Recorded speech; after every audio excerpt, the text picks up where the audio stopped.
Hello students, welcome back to the salon coaching centre. मैं हूं आपका अपना एसके सर और आज मैं लेके आया हूं फिजिक्स के लिए क्लास 12 का दूसरा चैप्टर जो है हमारा electric flux and Gauss theorem. ठीक है, तो आज हम पढ़ेंगे मतलब लेसन 2 हमारा की जो है electric flux and Gauss theorem. तो हमने पहला चैप्टर पढ़ लिया है, ठीक है। उसके न्यूमेरिकल जो है वो मैं आपके लिए अगले सेशन में करवा दूंगा, लेकिन उसकी जो क्वेश्चन है वो मैं अपने टेलीग्राम चैनल पर अपलोड करवा दूंगा, क्योंकि यहाँ पर मैं लिखूंगा अगर एक ही क्वेश्चन तो उसमें बहुत देर लगेगी, ठीक है। तो मैं उसके सोल्यूशन यहाँ पर करवा दूंगा और जो हमारे क्वेश्चन है वो मैं आपको टेलीग्राम चैनल पर अपलोड करवा दूंगा, क्योंकि अगर डिजिटल बोर्ड तो है नहीं जिस पर मैं आपको सारे क्वेश्चन लिख के लेके आऊँ। अब लेकिन ठीक है, धीरे धीरे आप लोगों को सब बोर्ड बना रहा तो हम डिजिटल बोर्ड भी लेंगे और उस पर भी आपको पढ़ाएंगे, ठीक है। तो मित्रों, चलिए हम बिना देर करते हुए अपना पढ़ाई को स्टार्ट करते हैं। लेकिन उससे पहले मैं आपको बता दूं कि अगर आप हमारे चैनल पर नए हैं तो आप हमारे चैनल को सब्सक्राइब कर लीजिए, और अगर आपने अभी तक हमारी वीडियो को लाइक नहीं किया है तो आप सबसे पहले हमारी वीडियो को लाइक कर दीजिए और हमारे बेल आइकन को दबा दीजिए, जिससे आपको सबसे पहले कोई भी मैं अगर वीडियो डालूं तो सबसे पहले आपके पास पहुंचे, ठीक है। तो चलिए हम अपनी पढ़ाई को स्टार्ट करते हैं। तो बेसिकली ये हिंदी मीडियम वाले बच्चे हैं उनके लिए ज़्यादा लाभदायक होगा, क्योंकि सीबीएसई बोर्ड वालों के लिए भी मैं अभी बैच नहीं लगा रहा हूँ, उनकी भी बैच लगाऊंगा जल्दी, ठीक है। तो अभी जो हमारी फिजिक्स है, केमिस्ट्री का भी मैं बैच लगाने वाला हूँ कुछ दिनों बाद। जो हमारी नीट लेवल का भी केमिस्ट्री, वो मतलब मैं अभी नीट लेवल का पढ़ा रहा हूँ नीट के लिए और आईआईटी वालों के लिए फिजिक्स और केमिस्ट्री, ठीक है। अभी बेसिक मैथमेटिक्स चल रही है हमारी उसमें नीट और आईआईटी वालों के लिए, तो वो हमारी क्लास चल रही है, ठीक है। केमिस्ट्री की भी मैं क्लास लेके आऊंगा, जो आप हमारे 11th क्लास वाले बच्चे और मतलब जो भी हमारे नीट की तैयारी कर रहे हैं, आईआईटी वाले की तैयारी कर रहे हैं, उनके सभी के लिए वो होगा, ठीक है। तो आप वो वाली वीडियो सीबीएसई बोर्ड वाले बच्चे देख सकते हैं, इंग्लिश मीडियम वाले बच्चे। लेकिन आज की ये जो मतलब वीडियो है ये हमारे आईआईटी वाले, जेई वाले और जो हिंदी मीडियम के बच्चे हैं उनके लिए इंपॉर्टेंट होने वाली है, क्योंकि मैं एब्स में जो है हिंदी में ही पढ़ाऊंगा, ठीक है, ए वाली फिजिक्स जो है। तो चलिए हम स्टार्ट करते हैं और सबसे पहला हेडिंग डालते हैं वैद्युत फ्लक्स। तो वैद्युत फ्लक्स क्या होता है, ठीक है, इसके बारे में हम पढ़ेंगे। वैद्युत फ्लक्स, ठीक है, हेडिंग है हमारा सबसे पहले वैद्युत फ्लक्स या फिर इलेक्ट्रिक फ्लक्स, ठीक है।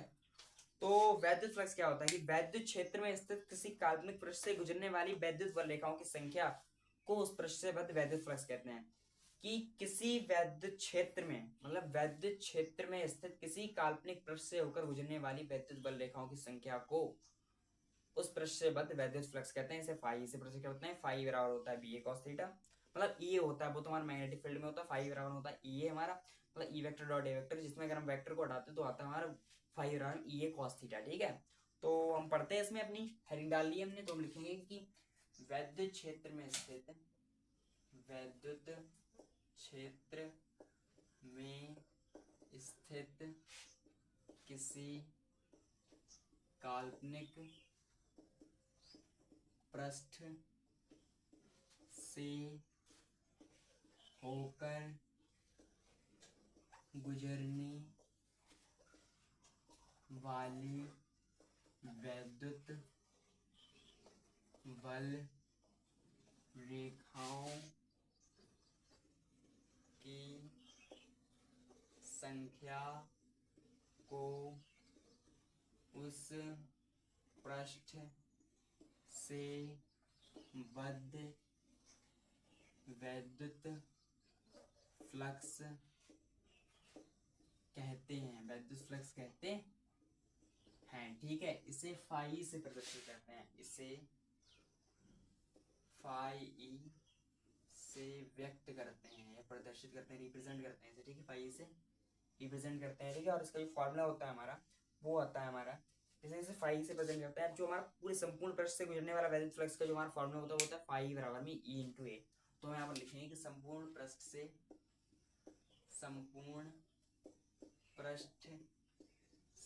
होकर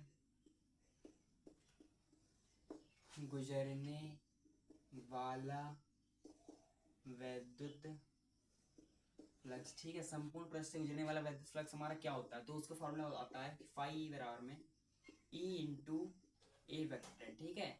और इससे ही होता है हमारा फॉर्मूला, लेकिन अगर इसके लिए वेक्टर हटाएंगे तो आएगा फाई बराबर में हमारा ई ए कॉस थीटा, ठीक है, ई ए कॉस थीटा, ठीक है स्टूडेंट्स।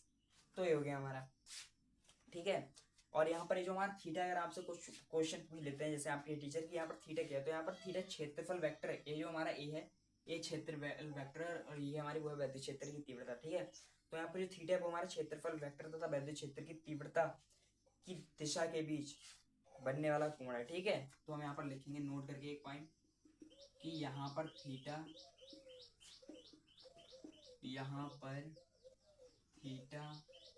वैद्युत क्षेत्र की तीव्रता तथा क्षेत्रफल वेक्टर की दिशा में बना कोण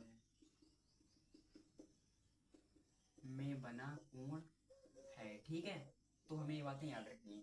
अब हम लिखेंगे जैसे लघु क्षेत्रफल अवयव से गुजरने वाले, जैसे छोटा सा कोई भी हो, मतलब क्षेत्रफल जैसे एरिया हो, इसके बीच से गुजरने वाला वैद्युत फ्लक्स। ठीक है, तो हम लिखेंगे यहाँ पर कि लघु क्षेत्रफल अवयव से गुजरने वाला वैद्युत फ्लक्स। ठीक है, वैद्युत फ्लक्स, तो लघु क्षेत्रफल अवयव से गुजरने वाला हमारा वैद्युत फ्लक्स कैसा होता है, तो इसका फॉर्मूला होता है हमारा कि d phi is equal to E into D A cos theta. ठीक है, तो ये होता है हमारा लघु क्षेत्रफल अवयव से गुजरने वाला वैद्युत फ्लक्स। ठीक है, तो अब मैं आपको बताऊं कि जो हमारी वैद्युत फ्लक्स होती है एक अदिश राशि होती है, जो एक स्केलर क्वांटिटीज होती है। ठीक है, दिस इज मतलब यह एक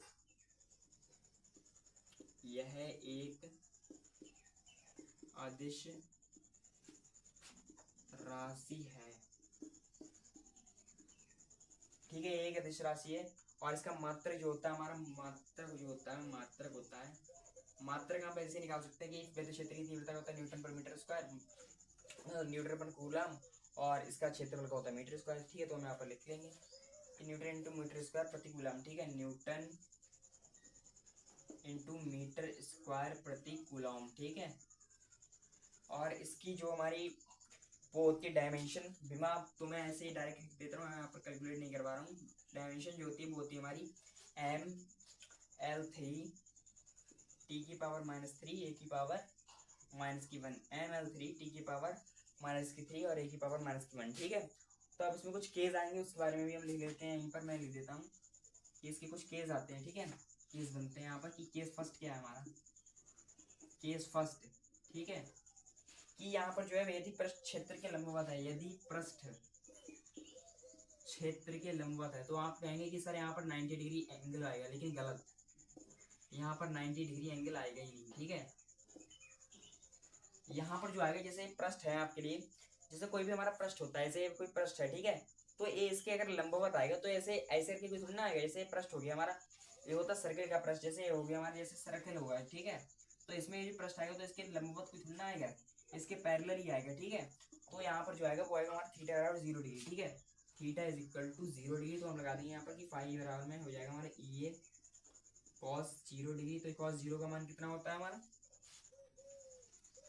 1, तो फाई आ जाएगा हमारा ई ए। ठीक है, कॉस 0 की वैल्यू होती है 1। और एक केस सेकंड आएगा हमारा, केस सेकंड, जिसमें हम लिखेंगे कि यदि पृष्ठ के समांतर, यदि पृष्ठ इसके समांतर होगा, जैसे आपको पृष्ठ के समांतर बनाना है यहाँ पर। ठीक है, तो जैसे यही हो गया, इसके अगर आपको समांतर बनाना है तो जो समांतर आएगा निकल के इसके, वो आएगा आपका परपेंडिकुलर, मतलब लंबवत, यानी कि जो एंगल इसके कहेंगे हम कि समांतर है, लेकिन जो एंगल यहाँ पर बनेगा वो बनेगा 90 डिग्री। ठीक है, तो उसमें उल्टा होता है, यदि पृष्ठ के समांतर है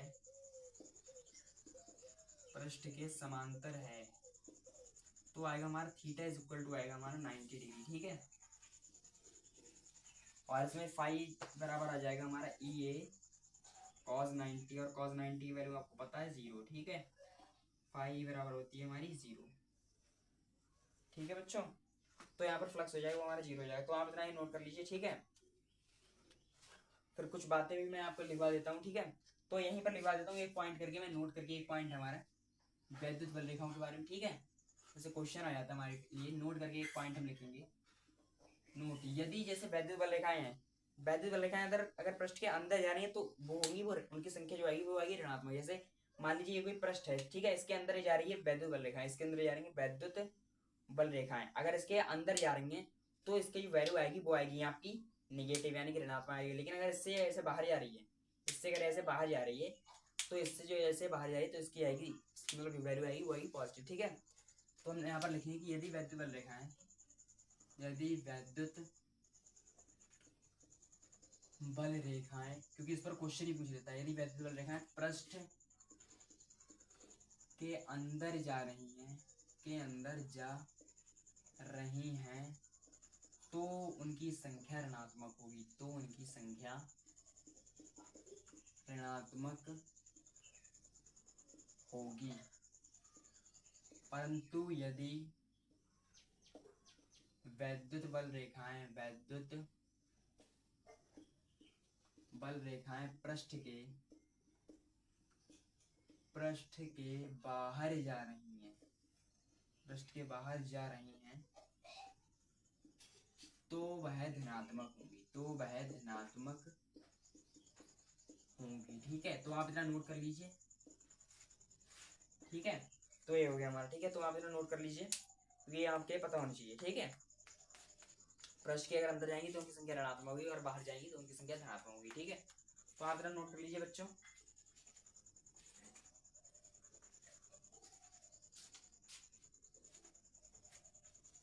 और आपको एक एक चीज समझ में आ रही है, आ ही रही होगी दोस्तों, ये हम इतनी मेहनत कर रहे हैं आपके लिए बच्चों।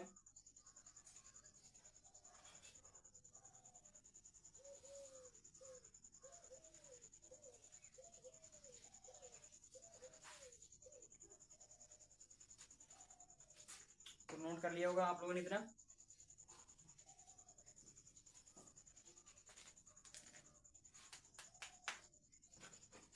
तो अब हम पढ़ेंगे क्षेत्रफल वेक्टर क्या होता है, ठीक है। क्षेत्रफल वेक्टर के बारे में अब मैं आपको पढ़ाऊंगा क्षेत्रफल वेक्टर, ठीक है। मतलब एरिया वेक्टर क्या होता है।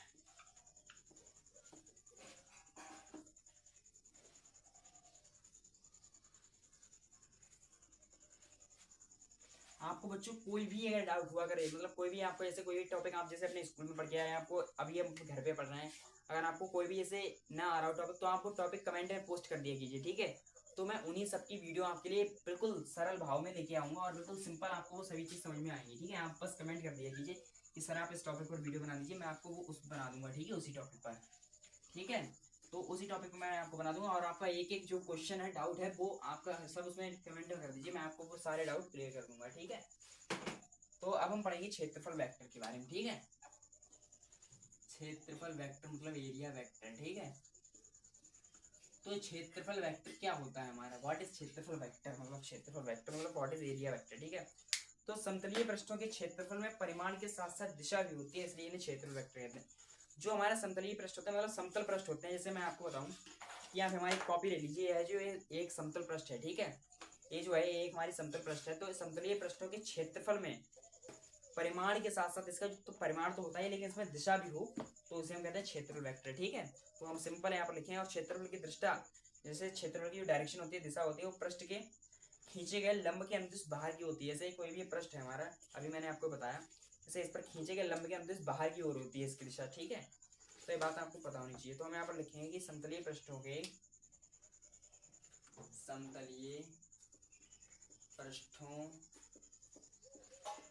क्षेत्रफल में दिशा के मतलब परिमाण के, समतलीय पृष्ठों के क्षेत्रफल में परिमाण के साथ साथ दिशा भी होती है, इसलिए इन्हें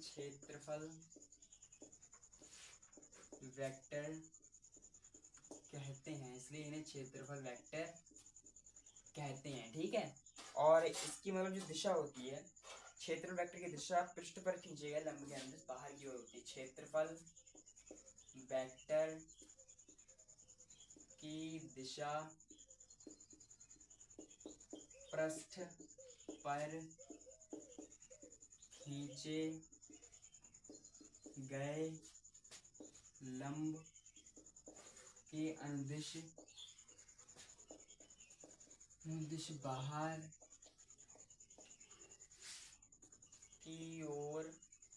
बाहर की ओर होती है, ठीक है, बाहर की ओर होती है, ठीक है बच्चों। तो ये हो गया हमारा। अब उसके बाद हमारा आता है घनकोण, मतलब सॉलिड एंगल। घनकोण आता है, उसके बारे में क्या होता है घनकोण, उसके बारे में पढ़ेंगे। ठीक है, हेडिंग डालेंगे अगला हम कि घनकोण मतलब सॉलिड एंगल। ठीक है, तो घनकोण हमारा क्या होता है कि किसी गोलीय पृष्ठ के एक भाग द्वारा गोले के केंद्र पर आंतरिक कोण को घनकोण कहते हैं। कि मतलब कोई भी एक हमारा गोलीय पृष्ठ है, आप यहाँ पर ले लीजिए कि किसी गोलीय पृष्ठ के एक भाग द्वारा गोले के केंद्र पर आंतरिक कोण को, गोले के केंद्र पर आंतरिक कोण को जो हम कहते हैं उसे कहते हैं घनकोण। ठीक है, उसे कहते हैं घनकोण। और इसके जो हमारा है, मैं आपको डायग्राम से बिल्कुल समझा रहा हूँ, आप डायग्राम बना लेना। ठीक है, ये हमारा सर्किल कोई भी कि किसी गोले के पृष्ठ के एक भाग द्वारा गोले के केंद्र पर आंतरिक कोण को ही हम घनकोण कहते हैं। ठीक है, तो यहाँ पे देखेंगे इसे हम कोई भी पॉइंट मान लेते हैं O। ठीक है, और इसका जो एरिया हो गया वो इसे हम यहाँ पर, इससे यहाँ पे रेडियस, इसका जो एरिया हो गया वो मान लीजिए आप DA। ठीक है, ठीक है, और इसमें ए हो गया हमारा रेडियस। ठीक है, ये हो गया हमारे यहाँ पर डी ओमेगा, मतलब इसे कहते हैं घनकोणी। ठीक है, तो हम इसके बारे में लिखते हैं कि मतलब किसी गोलीय पृष्ठ के, किसी गोलीय पृष्ठ के एक भाग द्वारा, किसी गोलीय पृष्ठ के एक भाग द्वारा गोले के केंद्र पर आंतरिक कोण को घनकोण कहते हैं। किसी गोलीय पृष्ठ के एक भाग द्वारा गोले के केंद्र पर आंतरिक कोण को घनकोण कहते हैं। इसे डी ओमेगा से व्यक्त करते हैं। ठीक है, इसे डी ओमेगा से व्यक्त करते हैं। ठीक है बच्चों, और डी ओमेगा बराबर हमारा एक फॉर्मूला होता है कि डी ओमेगा बराबर में DA बाय आर स्क्वायर। यहाँ आर स्क्वायर तो आपको पता है, मतलब आर जो है वो हमारी है त्रिज्या, मतलब रेडियस है। ठीक है, और इसका जो मात्रक होता है, यूनिट होती है, वैसे तो इसका कोई मात्रक होता नहीं है, लेकिन अभी हमने मान लिए इसका मात्रक जो होता है स्टेरेडियन। स्टेरेडियन इसका जो मात्रक होता है वो होता है हमारा स्टेरेडियन। ठीक है, और उसके बाद हम पढ़ेंगे जो हमारा आएगा कि एक स्टेरेडियन क्या होता है। एक स्टेरेडियन क्या होता है इसके बारे में पढ़ेंगे। तो एक स्टेरेडियन मैं आपको बताऊं तो एक स्टेरेडियन वह घनकोण है जो कि गोलीय के पृष्ठ के एक भाग द्वारा, जिसका क्षेत्रफल गोले की त्रिज्या के बराबर हो, गोले की त्रिज्या के वर्ग के बराबर हो। ठीक है, तो उसे हम स्टेरेडियन कहते हैं कि एक स्टेरेडियन वह घनकोण है जो कि गोले के पृष्ठ के एक भाग द्वारा गोले के क्षेत्रफल के, मतलब त्रिज्या के वर्ग के बराबर हो। ठीक है, तो हम यहाँ पर लिखेंगे अपना अगला हेडिंग डालेंगे कि एक स्टेरेडियन क्या होता है हमारा। ठीक है, एक स्टेरेडियन हमारा क्या होता है। ठीक है, तो हम यहाँ पर लिखेंगे कि एक स्टेरेडियन वह घनकोण है, एक स्टेरेडियन वह घनकोण है जो कि, एक स्टेरेडियन वह घनकोण है जो कि गोले के पृष्ठ के, गोले के पृष्ठ के एक भाग द्वारा, के एक भाग द्वारा, के एक भाग द्वारा जिसका क्षेत्रफल, जिसका क्षेत्रफल गोले की त्रिज्या के वर्ग के बराबर हो, तो हम इसे कहते हैं एक स्टेरेडियन। ठीक है, तो आप इतना नोट कर लीजिए बच्चे। उसके बाद हम पढ़ेंगे अपना कि इसी में जैसे एक हमारा फॉर्मूला भी अगर आपसे मिले कि संपूर्ण घनकोण क्या होता है, पहले आप पढ़ लीजिए, एक बस फॉर्मूला छोटा सा लिख लीजिए। जैसे अगर वो संपूर्ण घनकोण के लिए कहते हैं संपूर्ण घनकोण, तो इसका जो फॉर्मूला होता है वो क्या आता है, वो आता है हमारा कि डी ओमेगा बराबर में DA cos theta, d omega बराबर में DA cos theta by R square. तो ये अभी आपसे फॉर्मूला पूछ सकता है, आपको याद रखना है। ठीक है, तो आप इतना नोट कर लीजिए। इसके बाद हम पढ़ते हैं गॉस की प्रमेय। ठीक है, गॉस थ्योरम क्या कहती है। ठीक है बच्चों, तो आप इतना नोट कर लीजिए। और वैसे अब तो क्लियर भी दिखाई देने लगा है सब चीज़। ठीक है,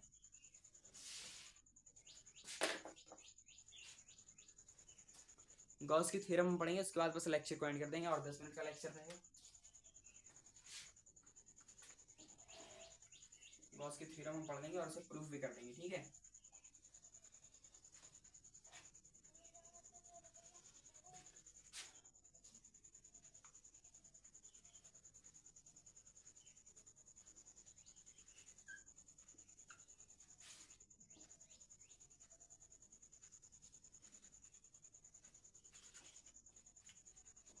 हम अगला हेडिंग डालेंगे गॉस प्रमेय। ठीक है, गॉस की प्रमेय जो होती है मोस्ट इंपॉर्टेंट है क्लास 12 के लिए। गॉस की प्रमेय आप डाल दीजिए यहाँ पर मोस्ट इंपॉर्टेंट की, हर साल ही आती है, या तो इससे कोई एक डेरिवेशन आता है या तो ये किया जाता है। ठीक है, तो गॉस की प्रमेय क्या होती है कि किसी बंद पृष्ठ से गुजरने वाला कुल वैद्युत फ्लक्स उस पृष्ठ से परिबद्ध कुल आवेश का 1/ε0 गुना होता है। तो गॉस की प्रमेय क्या होती है मैं बताता हूँ आपको कि किसी बंद पृष्ठ से परिबद्ध मतलब किसी बंद पृष्ठ से गुजरने वाला कुल वैद्युत फ्लक्स उस पृष्ठ से परिबद्ध कुल आवेश का 1/ε0 गुना होता है। तो हम इसे लिख लेते हैं कि इसका फॉर्मूला आता है, पहले हम वही लिख लेते हैं कि phi is equal to Q into 1/ε0 होता है। ε0 आपको पता होगी, आपने अगर पिछले चैप्टर हमारी वीडियो देखी, अगर नहीं देखे तो आप सबसे जगह हमारा पहला चैप्टर पढ़ लीजिए। ठीक है, ε0 होता है हमारा निर्वात की वैद्युतशीलता। ठीक है, तो हम लिखेंगे यहाँ पर कि हमारा है जो को हम लिखेंगे कि किसी बंद पृष्ठ से गुजरने वाला, किसी बंद पृष्ठ से गुजरने वाला कुल वैद्युत फ्लक्स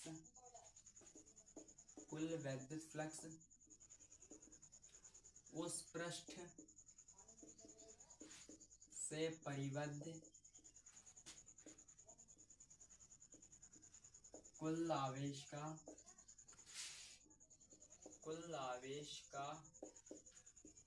1/ε0 गुना होता है, जो मैंने आपको इसका फॉर्मूला लिखवा दिया है कि फाई बराबर में Q इंटू 1/ε0। ठीक है, 1/ε0। तो अब हम इसके लिए करेंगे प्रूफ। ठीक है, प्रूफ कैसे करेंगे हम इसके लिए हेडिंग डालेंगे हम अपना प्रूफ। पहले सर हम बनाएंगे डायग्राम। प्रूफ मतलब व्युत्पत्ति, ठीक है, या उत्पत्ति, हिंदी मीडियम वालों के लिए कोई बात नहीं है, लेकिन पढ़ाएंगे हम सब पढ़ेंगे। ठीक है, तो पहले सर हम बनाएंगे इसका एक डायग्राम। ठीक है, ये है हमारा इसका डायग्राम, ये कुछ इस तरीके से इसका डायग्राम है। ठीक है बच्चों, तो इसका डायग्राम ऐसे करके बनाते हैं हम। यहाँ पर मान लीजिए हमारा कोई भी पॉइंट है O, इसकी रेडियस तो ये जा ही रही है, लेकिन बाहर तक हम ले जा रहे हैं। ठीक है, फिर इसमें आएगा हमारा कोई +Q आवेश है यहाँ पर, और फिर यहाँ पर d ओमेगा इसका घनकोण हो गया और रेडियस हो गई। ठीक है, और यहाँ पर जो होगा dA हो गया, इसका क्षेत्रफल हो गया, एरिया, और फिर यहाँ पर जो जगह पॉइंट हम P मान लेते हैं, यहाँ पर जो है हमारी E मान लीजिए इलेक्ट्रिक फील्ड। ठीक है, मतलब वैद्युत क्षेत्र की तीव्रता, और यहाँ पर जो है हमारा ऐसे करके जाएगा, इसे कह देंगे हम dA, और यहाँ पर जो कोई एंगल बन रहा है वो बन रहा है हमारा थीटा। ठीक है, तो हम सिंपली कुछ भी नहीं लिखेंगे, बस मतलब बाहर का नहीं लिखेंगे कुछ भी, सीधा हम बिल्कुल अपना डायग्राम से लिखेंगे। ठीक है, तो क्या लिखेंगे कि माना किसी बंद पृष्ठ के भीतर कोई बिंदु O है जिस पर +Q कोई आवेश स्थित है। माना किसी बंद पृष्ठ के भीतर कोई बिंदु O है जिस पर +Q कोई आवेश स्थित है, इससे स्मॉल r दूरी, ये जो है हमारी, इससे स्मॉल r दूरी पर कोई बिंदु P है जिस पर हमें, जिसके चारों ओर का, और मतलब इसके बिंदु O से मतलब स्मॉल r दूरी पर कोई बिंदु P है जिसके चारों ओर का लघु क्षेत्रफल अवयव d है। ठीक है, अतः लघु क्षेत्रफल अवयव d से गुजरने वाला वैद्युत फ्लक्स, वो हम लिखेंगे सब। तो ठीक है, मान लीजिए हम इसका लिख लेते हैं कुछ मैटर की, माना किसी बंद पृष्ठ के भीतर, माना किसी बंद पृष्ठ के भीतर कोई बिंदु O है जिस पर +Q कोई आवेश स्थित है, इससे स्मॉल r दूरी पर कोई बिंदु P है जिसके चारों ओर का लघु क्षेत्रफल अवयव dA है, अतः लघु क्षेत्रफल अवयव dA से गुजरने वाला वैद्युत फ्लक्स। ठीक है, तो पहले इसमें इंक डाल लेते हैं, उसके बाद लिखे आए, वरना आपको सही नहीं दिखाई दे रहा होगा। ठीक है, तो कुछ भी नहीं मैंने मैटर लिखा, मैंने सब अपना डायग्राम से लिखा है कि माना किसी बंद पृष्ठ के भीतर कोई बिंदु O है जिस पर +Q कोई आवेश स्थित है, इससे स्मॉल r दूरी पर कोई हमारा बिंदु P है जिसके चारों ओर का लघु क्षेत्रफल अवयव dA है अतः लघु क्षेत्रफल अवयव dA से गुजरने वाला कुल वैद्युत फ्लक्स। तो मैंने अभी आपके लिए लिखवा भी दिया कि लघु क्षेत्रफल अवयव से जो हमारा वैद्युत फ्लक्स गुजरता है वो कितना होता है। तो अब वहीं से हम लिखेंगे, हमारा पूरा मैं आपके लिए प्रूफ करवा दूंगा, ठीक है। तो हम लिखेंगे इसमें जो फॉर्मूला आता है हमारे की डी फाई बराबर में ई इंटू डी ए वैक्टर, ठीक है, ई इंटू डी ए वैक्टर, ठीक है। फिर हमारे यहाँ पर लिखेंगे कि डी फाई बराबर में ई into D A cos theta, ठीक है बच्चों। तो हम यहाँ पर लिखेंगे जैसे ई की, अब हम यहाँ पर वैल्यू डालेंगे। ई की जो हमारी वैल्यू होती है वो होती है ई बराबर में, हमने जो प्रूफ की थी पिछले चैप्टर में, 1/4πε0 into Q upon R square. तो हम इस पूरी वैल्यू को यहाँ पर पुट करेंगे। डी फाई बराबर में 1/4πε0 इंटू क्यू अपॉन में आर स्क्वायर, ठीक है, और आ जाएगा हमारा डी ए कॉस थीटा, ठीक है, डी ए कॉस थीटा हमारा आ जाएगा, ठीक है बच्चों। तो हम यहाँ पर लिखेंगे अपना कि यहाँ पर जो मैं आपको बताऊं कि हम यहाँ पर D A cos theta upon में आर स्क्वायर के लिए हम ऐसे लिख सकते हैं इसके लिए कि डी फाई बराबर में Q upon 4πε0 into D A cos theta upon में आर स्क्वायर। तो मैंने डी ए कॉस थीटा को अभी आपको पढ़ाया कि ये होता है संपूर्ण घनकोण, ठीक है। तो इसे हम डी ओमेगा भी लिख सकते हैं कि डी ओमेगा बराबर में, मैं आपको एक एक चीज लिखवाऊंगा, D A cos theta upon में आर स्क्वायर, ठीक है। तो इसके लिए हम ऐसे भी लिख सकते हैं कि डी फाई बराबर में, इसी को मैं इधर ले आऊँ, डी फाई बराबर में Q upon 4πε0 into D omega, ठीक है, डी ओमेगा। अब हम यहाँ पर लिखेंगे कि संपूर्ण पृष्ठ से गुजरने वाला वैद्युत फ्लक्स, ठीक है, लिखेंगे हम कि संपूर्ण पृष्ठ से गुजरने वाला वैद्युत फ्लक्स, ठीक है बच्चों, संपूर्ण पृष्ठ से गुजरने वाला वैद्युत फ्लक्स। तो वो क्या होता है हमारा कि हम करेंगे इंटीग्रेशन, ठीक है, इंटीग्रेशन के साइन लगाएंगे डी फाई बराबर में इंटीग्रेशन इधर लगाएंगे Q upon 4πε0 into D omega, ठीक है। तो यहाँ पर जो है डी फाई, तो ये हो जाएगा हमारा फाई हो जाएगा, यहाँ पर हो जाएगा हमारा फाई, मतलब छोटे के लिए डी फाई और बड़े के लिए 4 पाई, मतलब केवल फाई हो जाएगा, ठीक है। अब यहाँ पर रहेंगे क्यू अपॉन 4πε0 और यहाँ पर इंटू में हमारा आ जाएगा क्योंकि ये तो कांस्टेंट हो जाएगा और ये हमारी वैल्यू आ जाएगी डी ओमेगा। तो डी ओमेगा जो होता है वो होता है इसका मतलब, ये होता है इसका मतलब एरिया के हिसाब में। जैसे डी ओमेगा जो होता है अगर हम निकालें, जैसे मैंने आपके लिए फॉर्मूला बताया था कि डी ओमेगा बराबर होता है d A by R square, ठीक है। तो जैसे यहाँ पर मैं अगर निकालूंगी डी ओमेगा, यहाँ पर डी ओमेगा बराबर होता है हमारा d A upon R square, तो गोली का होता है हमारा 4πr², ठीक है, 4πr² और आर स्क्वायर नीचे यानी कि आर स्क्वायर से आर स्क्वायर कट जाएगा तो डी ओमेगा बराबर हमारा आ जाएगा 4 पाई, ठीक है। तो इसकी जगह हम डी ओमेगा की जगह हम लगा देंगे यहाँ पर 4 पाई यहाँ पर, ठीक है, बिल्कुल एज इट इज में लिख रहा हूँ, कोई भी बाहर से कोई भी चीज नहीं लेके आया हूँ। 4πε0 इंटू 4 पाई, ठीक है। अब 4 पाई से 4 पाई कट गया, 4 पाई से 4 पाई कट गया, तो जो हमारा आया है लास्ट में वो आया हमारा phi is equal to q upon में एप्सिलॉन नॉट। तो यही हो गया हमारा प्रूफ, गॉस की प्रमेय। तो ऐसे ही इतनी सिंपल थी, मात्र इतने में आपने आपको प्रूफ करवा दी, ठीक है। टीचर जो होते हैं वो आपको बहुत कठिन वे में समझाते हैं, लेकिन मैंने आपको बिल्कुल आसान वे में समझाई है। एक बार फिर से मैं आपको पढ़ा देता हूँ कि गॉस की प्रमेय क्या होती है। मैंने आपको बताया कि किसी बंद पृष्ठ से गुजरने वाला कुल वैद्युत फ्लक्स उस पृष्ठ से परिवर्तित कुल आवेश का 1/ε0 गुना होता है, ठीक है, ये होती है गॉस की प्रमेय। इसका मैंने आपको फॉर्मूला बता दिया कि फाई बराबर में क्यू इंटू 1/ε0। फिर मैंने इसका प्रूफ करवाया कि प्रूफ कैसे करते हैं, मैंने आपको बनवाया डायग्राम पूरा, ठीक है। और मैंने लैंग्वेज जो है वो कहीं से भी बाहर से नहीं लिखवाई, मैंने आपको बिल्कुल इसी से डायग्राम से एज लिखवाई है। जैसे आप देख लीजिए यहाँ पर कि माना किसी बंद पृष्ठ के भीतर कोई बिंदु O है वो आपको दिखाई दे रहा है, जिस पर प्लस क्यू कोई आवेश स्थित है, जिस पर प्लस क्यू कोई आवेश स्थित है। इससे स्मॉल आर दूरी पर कोई बिंदु P है, इससे स्मॉल आर दूरी पर कोई बिंदु Q है, ठीक है, सब चीज दिखाई दे रही है आपको। फिर जिसके चारों ओर का लघु क्षेत्रफल अवयव D है, आपको ये भी दिखाई दे रहा है, ठीक है। और उसके बाद फिर मैंने इतना ही ये सब लिख दिया। फिर मैंने लिखा कि अतः लघु क्षेत्रफल अवयव से गुजरने वाला वैद्युत फ्लक्स, ये मैंने फॉर्मूला लगा दिया, मैंने अभी आपको पढ़ाया भी था लघु क्षेत्रफल अवयव का फॉर्मूला। और फिर यहाँ पर मैंने आपको डी फाई बराबर d A cos theta, d phi बराबर मैंने ई की वैल्यू यहाँ पर लगा दी। तो इसके बाद मैंने डी ए कॉस थीटा बराबर ये अपना कर दिया इतना, ठीक है, हमने लिख दिया d A cos theta by R square. ये मैंने आपको बताया था कि घनकोण होता है हमारा d omega d A cos theta by R square. फिर उसके बाद मैंने जो निकल के आया फॉर्मूला की डी फाई बराबर क्यू अपॉन 4πε0, इसे मैंने लिख दिया डी ओमेगा, मतलब घनकोण हो गया हमारा। फिर हमारा संपूर्ण पृष्ठ से गुजरने वाला वैद्युत फ्लक्स मैंने यहाँ पर ये कर दिया, इसका इंटीग्रेशन कर दिया, तो जो हमारे संपूर्ण से आया फाई आ गया, क्यू अपॉन 4πε0 और डी ओमेगा का हमने इंटीग्रेशन कर दिया। तो इसका जो मैंने निकाला डी ओमेगा का वैल्यू वो है हमारी 4 पाई, तो मैंने यहाँ पर 4 पाई पुट कर दी, 4 पाई से 4 पाई कट गया, फाई बराबर हम आ गया क्यू अपॉन एप्सिलॉन 0। तो ऐसे करके मैंने गॉस की प्रमेय आपके लिए पूरी कर दी प्रूफ। तो दोस्तों आज के लिए हम इतना ही पढ़ते हैं, बच्चों आपके लिए अब हम नेक्स्ट लेक्चर लेके आऊंगा मैं, उसमें हम डेरिवेशन करेंगे, इसकी कुछ एप्लीकेशंस हैं वो भी हम पढ़ेंगे, ठीक है। लगभग 2-3 लेक्चर में आपका ये मैं खत्म कर दूंगा, मतलब अगले और 2 लेक्चर बस लूंगा, उसमें आपका एक खत्म हो जाएगा पूरे चैप्टर, ठीक है। तो चलिए आज के लिए बस इतना ही पढ़ते हैं, तब तक के लिए जय हिंद, जय भारत। और हमारी वीडियो पर ऐसे ही बने रहिए और हमें सपोर्ट करते रहिए। हमारी वीडियो को अगर अभी तक हमने लाइक नहीं किया तो लाइक कर दीजिए। तब तक के लिए थैंक यू और जय हिंद, जय भारत।